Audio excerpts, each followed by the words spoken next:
Good morning. I had a really interesting dream last night. I'm trying to collect all the pieces. There was snippets, you know what I mean? How sometimes you don't really even remember everything that happened, you just get images, flashes, snippets. And the most prominent thing that I think I saw in the dream was a pink dragonfly. And I don't usually see pink dragonflies. Normally they're black or blue, sometimes green. This one was pink. And I was thinking about it all morning. I googled pink dragonflies, and the spiritual meaning is kindness, love, those kinds of emotions and people flowing into your life, aligning with you, a harbinger of those things to come. But I didn't really feel like that was the message. It didn't really feel like a love message that didn't support anything else in the dream. But then I remembered the only other pink dragonfly that I've seen was on the cover of that song. Confirmation. It was on Garbage, You Look So Fine. The cover art for that album was a pink dragonfly. And the music video took place on an alien planet or Mars or something like that with what I assume was a human, a beautiful man, laying down asleep on the ground, and she, the alien, is singing to him. You look so fine, I want to break your heart and give you mine. She's talking about how she's not like the other girls. She won't share like the other girls. She won't do anything like the other girls that you used to know. This love is consuming her. This infatuation, this intensity is taking over her. And she's devastatingly in it. But in the sky, there was more symbolism. There was, I almost said the all-seeing eye, but it could have been an evil eye too. I don't think there was a triangle. I think it was just an eye in the sky. But I remember when the song just randomly popped up, it was because we saw the dragonfly. We weren't looking for that song. We were looking at other nostalgic songs. But the eye, the evil eye, the all-seeing eye, it's all been very symbolic for us on this journey. And that kind of love is where we started.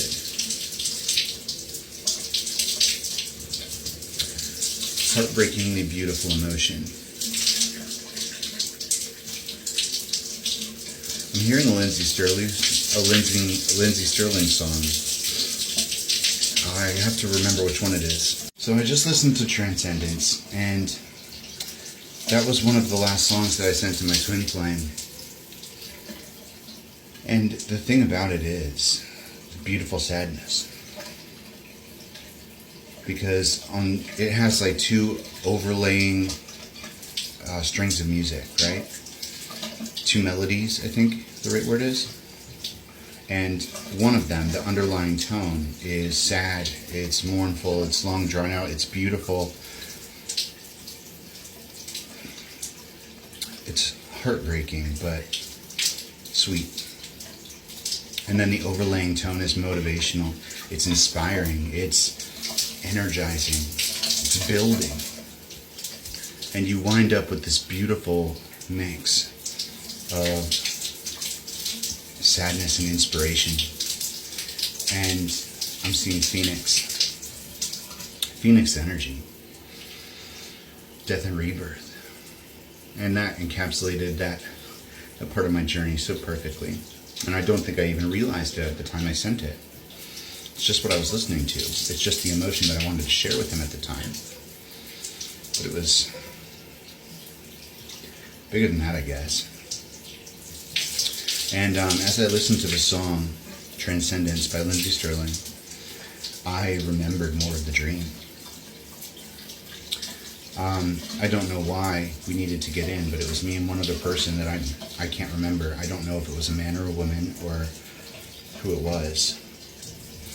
But we had to get into this like trailer that was full of things that we needed to steal back.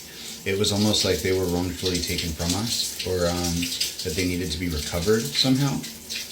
I don't remember feeling like it was for personal gain of any kind, but we had to get into that trailer, and in the dream, I was able to, almost like Divergent, I put my hand up against the wall and I was able to just like phase through and walk through it, like Shadowcat from X-Men, Kitty Pryde. So we phased through the wall, and inside there was, I want to say a swarm, but they weren't swarming. It was like a million flies just in the corner on the wall watching us. And you know, in spirituality, flies are spies, right? That's a multitude of people with not necessarily the best intentions watching, either spiritually or physically. But they weren't there, they couldn't stop us. So we started going through this pile of treasures, things that we needed to get back, and trying to find and take the things that were most important.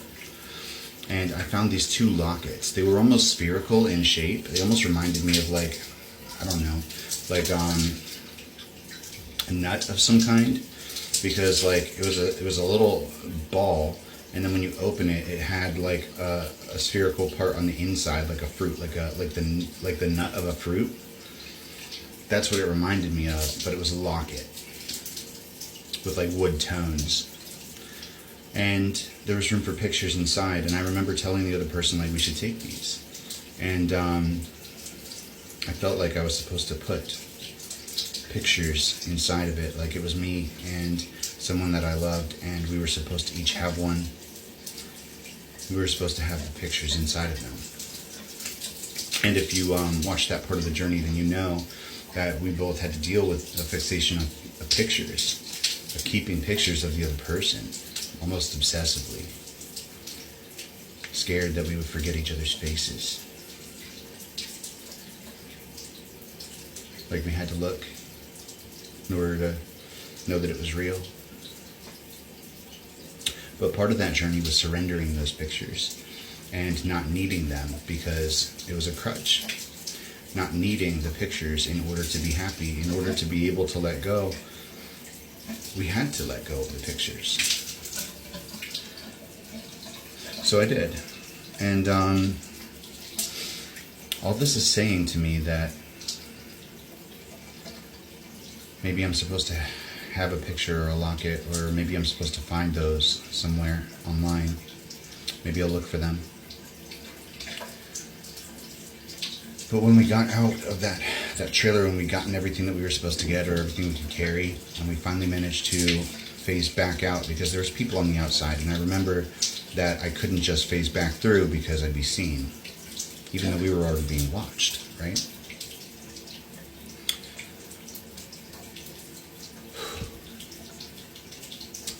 Maybe that is evil eye right there.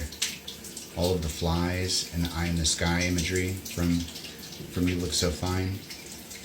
But then when I came out finally, there was a pink dragonfly. It was just striking.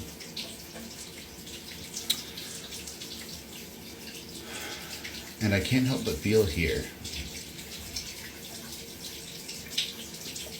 that the message is that we empower ourselves through our journey, that we don't linger in the sadness. We make it beautiful and then inspire ourselves with it. We use it as fuel.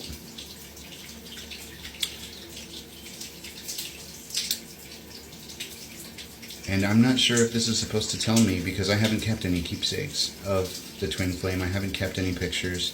I haven't kept anything other than my Two of Cups card that resembles him. I wonder if that's a message here about it being okay now, maybe, or having a healthier relationship with pictures, finally. Maybe that's something that we could do. Not necessarily mean the twin flame, but, you know, whoever. Somebody that I care about. Maybe it is the twin flame, I don't know.